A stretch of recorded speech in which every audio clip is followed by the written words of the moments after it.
Вот главная задача моего визита. С кем-то говорит?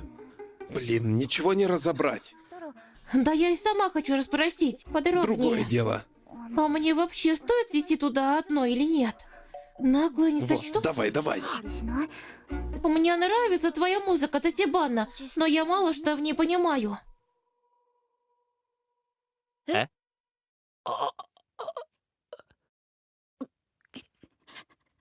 Тихо! Спокойно. Я не какой-нибудь преступник. Сейчас уберу руки. Только не кричи, ладно? Кивни, и ты свободна. Вот и славно. Ну, давай объяснюсь. Больно же. Это же ты! Мне пришлось на это пойти.